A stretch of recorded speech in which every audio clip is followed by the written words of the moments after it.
Shalom jemaat yang dikasihi dalam Tuhan, bagaimana kabarnya? Saya yakin pemeliharaan Tuhan itu sungguh luar biasa. Selama seminggu ini kita boleh kembali lagi datang untuk streaming. Dan biarlah kalau streaming pada hari ini diawali dengan puji-pujian, bila kita mau menyembah, memuji nama Tuhan dengan segenap hati kita. Dan bila kita mendengarkan firman Tuhan juga, roh kita dikuatkan. Amin.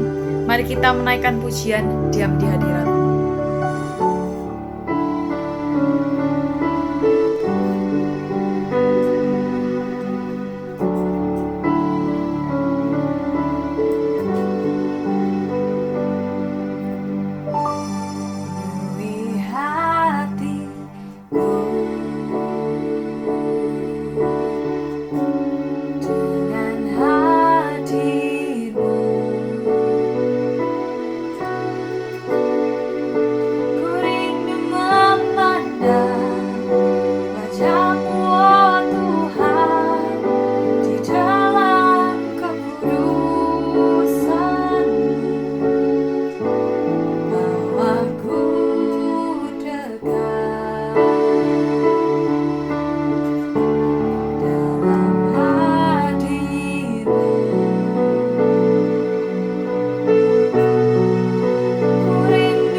Jemaat yang kasih di dalam Yesus, mari kita akan berdoa. Bapa, dalam nama Tuhan Yesus, Tuhan, pada pagi hari ini kembali hamba akan menyampaikan khotbah streaming. Mohon berkat, mohon campur tangan-Mu ya Tuhan, supaya Tuhan firman-Mu ini menjadi berkat bagi umat-Mu, menjadi satu kekuatan baru, supaya umat-Mu ini Tuhan tetap berdiri teguh atas kebenaran firman-Mu. Sekalipun keadaan-keadaan menjadi buruk, tetapi firman-Mu Tuhan akan memberi kekuatan dan memperbarui iman umat-Mu. Terima kasih ya Bapa. Hamba pohon panjatkan semua ini doa di dalam berkat nama Tuhan Yesus Kristus. Amin. Jemaat yang kasih dalam Yesus, kita akan mendapatkan berkat kembali melalui firman-Nya. Saya minta supaya jemaat perhatikan dengan baik ya, supaya sekalipun keadaan ini ya, keadaan dunia makin buruk, tetapi iman saudara tetap teguh ya, karena saudara tetap penuh akan firman Tuhan. Pada pagi hari ini khotbah streaming ini disertai dengan perjamuan kudus ya, kita mengingat kembali akan kematian Tuhan Yesus. Saya akan bacakan dalam Imamat 22 ayat 20 sampai 21. Demikian bunyi firman Tuhan, segala yang bercacat badannya janganlah kamu persembahkan, karena dengan itu Tuhan tidak berkenan akan kamu. Pada zaman Taurat, persembahan korban keselamatan bangsa Israel adalah kambing dan domba. Persembahan ini sedikit pun tidak boleh ada cacatnya. Dengan kata lain, harus sempurna. Karena dituliskan dalam Ulangan 17 ayat yang pertama, itu jelas dikatakan, jika engkau mempersembahkan bagi Tuhan Allahmu lembu atau domba yang ada cacatnya atau sesuatu yang buruk, sebab demikian adalah kejijikan bagi Tuhan Allahmu. Itu dikatakan dengan jelas, korban yang cacat itu adalah satu kekejian di hadapan Tuhan. Korban kambing domba yang sempurna itu bayangan dari Tuhan Yesus sendiri. Dalam 1 Yohanes 3 ayat yang kelima, dan kamu tahu ia telah menyatakan dirinya supaya ia menghapus segala dosa, dan di dalam dia tidak ada dosa. Yesus itu kudus, tidak ada dosa. Dengan kata lain, Yesus itu adalah sempurna. Di dalam 1 Petrus 2 ayat 22, ia tidak berbuat dosa dan tipu tidak ada dalam mulutnya. Yesus manusia suci, tidak ada dosa, maka dia sebagai penebus yang sempurna. Jemaat yang kasih di dalam Yesus, jika Yesus tidak turun ya, menggantikan ya kematian manusia, tidak ada manusia yang sempurna, karena semua manusia itu sudah dikuasai oleh dosa. Maka Yesus turun sebagai manusia ya, maka dikatakan dia adalah manusia tanpa dosa, dia adalah manusia yang suci, dan dia adalah manusia yang sempurna. Maka dia layak ya menjadi penebus korban keselamatan bagi manusia. Dikatakan seperti di dalam Imamat tadi, bahwa persembahan untuk keselamatan itu adalah yang tidak bercacat dan yang sempurna. Kalau kita melihat di dalam konteks yang lain, ya, di dalam Yesaya 53 ayat yang kedua, demikian bunyi firman Tuhan, sebagai taruk ia tumbuh di hadapan Tuhan, dan sebagai tunas dari tanah kering, ia tidak tampan dan semarak pun tidak. Ya. Kita melihat bahwa Yesus itu sebagai benih yang tumbuh di hadirat Bapa, sebagai tunas tumbuh di tanah kering. Tanah kering itu berbicara tentang dosa dan tidak ada berkat. Yesus hidup di dalam dunia yang dikuasai dosa, tapi Yesus tumbuh dalam kesucian dan menjadi berkat ya, karena Yesus itu hidup di hadirat Bapa. Ya. Nah, orang yang hidup di hadirat Allah, iman rohaninya akan tumbuh dalam kekudusan dan rohnya itu akan menjadi sangat kuat. Ia sudah tidak terpengaruh lagi ya pada hal keduniawian. Nah, saya akan memberikan salah satu contoh yang lain, yaitu pemuda Yusuf. Yusuf ini hidup di hadirat Allah. Ya, nah kita melihat walaupun istri Potifar ini setiap hari menggoda Yusuf, tapi kekudusan Yusuf ini terus meningkat. Ya, Yusuf sudah tidak terpengaruh kepada manusia dagingnya. Waktu Yusuf berkuasa di Mesir, Yusuf tidak membalas kejahatan istri Potifar. Ya, nah waktu musim kering, Yusuf mencukupi segala kebutuhan saudara-saudara Yusuf yang jahat. Ya, nah ini menunjukkan Roh Kudus itu mengendalikan hati dan pikiran Yusuf. Yusuf menjadi berkat bagi setiap orang. Kita kembali kepada ayat pokok kita tadi tentang Yesus adalah korban yang sempurna. Iblis tahu Yesus itu korban yang kudus dan tak bercacat. Itulah sebabnya sebelum Yesus naik ke salib, tubuh Yesus itu dipukuli, dicambuk oleh algojo Romawi yang pikirannya sudah dirasuk oleh iblis. Iblis sengaja merusak, membuat cacat tubuh Yesus supaya korban Yesus ini tidak layak. Ya, karena seperti tadi saya jelaskan di dalam imamat, korban itu harus sempurna, tidak boleh ada cacat sedikit pun. Ya, maka kita melihat sebelum Yesus naik ke salib, tubuh Yesus ini dirusak, ya, supaya Yesus itu merupakan korban yang cacat.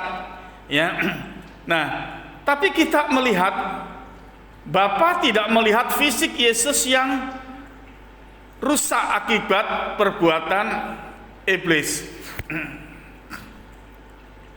Bapa melihat manusia dalam Yesus itu kudus, sempurna, tak bercacat. Maka kasih karunia Bapa itu turun atas manusia. Itulah sebabnya di dalam Rom 8 ayat 1 dan 2, maka Bapa tidak menghukum manusia yang ada dalam Yesus karena mendapat kasih karunia Bapa. Jemaat yang kasih di dalam Yesus, saudara-saudara, adalah umat yang telah mendapat kasih karunia Bapa. Itulah sebabnya kalau keadaan hari-hari ini begitu buruk, ya, saudara jangan takut, ya. Memang ya virus COVID-19 ini ekonomi merosot, ya. Anak-anak Tuhan yang mendapat kasih karunia Tuhan, sekali lagi jangan takut, ya. Jangan terpengaruh dan menjadi lemah, ya. Tetaplah ada sukacita. Ya, tuliskan Filipi 4 ayat 4, tetaplah bersukacita dalam Tuhan Yesus. Sekalipun ekonomi merosot, kalau saudara hidup benar di hadapan Tuhan, firman Tuhan mengatakan Amsal 10 ayat 6, berkat Tuhan itu ada di atas kepala orang benar, ya. Nah, kita akan melihat terus orang yang hidup di hadirat Allah tidak dikuasai dosa lagi seperti Yusuf, ya. Itulah sebabnya dalam Injil Matius 27 ayat 50 sampai 52, waktu Tuhan Yesus, ya, mengembuskan nafas yang terakhir, maka ya tirai pembatas ruang suci dan ruang maha suci itu, ya, sobek atau terbuka supaya manusia baru dalam Yesus bisa hidup dalam hadirat Bapa, ya, seperti Tuhan Yesus hidup di hadirat Bapa, ya, sekalipun dia hidup di dalam dunia yang dikuasai oleh dosa, tapi tingkat kesucian Yesus terus bisa bertumbuh. Begitupun juga seperti Yusuf. Jemaat yang kasih di dalam Yesus, manusia baru, ya, dalam Yesus bisa hidup di hadirat Bapa. Ya, menjadi anak-anak Allah yang kudus, yang menang atas dosa. Maka dunia ini penuh kemuliaan Allah. Ya, inilah kehidupan yang dikehendaki Tuhan Yesus di dalam kehidupan kita sebagai anak-anak Tuhan. Ya, Tuhan Yesus memberkati kita semua. Ya, shalom. Ya, saudara terus diberkati Tuhan, karena saya terus mendoakan saudara, ya, supaya iman saudara tidak goyah dengan keadaan seperti ini, dan saudara ya tetap diberkati Tuhan. Yang penting ya saudara hidup benar ya di hadapan Tuhan, karena berkat Tuhan ada di atas kepala orang benar. Puji Tuhan, Tuhan Yesus memberkati. Saya akan berdoa untuk saudara semua. Bapa, di dalam nama Tuhan Yesus, dengan penuh rasa syukur dan terima kasih atas anugerah-Mu, Tuhan, Engkau mengajarkan dalam kehidupan kami, supaya kami hidup di hadirat-Mu. Orang yang hidup di hadirat-Mu, kehidupan iman roh kami tumbuh di dalam kesucian, dan hidup kami berkenan di hadapan Bapa. Terima kasih ya Bapa, Engkau mengajarkan kami supaya kami hidup di hadirat-Mu, dan iman roh kami menjadi teguh. Sekalipun keadaan dunia makin menakutkan, tapi sesuatu Tuhan, orang-orang yang percaya kepada Tuhan tidak menjadi takut lagi, karena kekudusan dan hikmat-Mu ada dalam kami, dan Roh Kudus menguasai hati dan pikiran kami, mengendalikan hati dan pikiran kami, hingga sejahtera yang Roh Kudus berikan kepada kami tetap hidup bersukacita di dalam nama-Mu. Dan semua jemaat pada saat pagi hari ini semuanya diberkati dalam nama Tuhan Yesus Kristus. Amin. Yesus, Engkau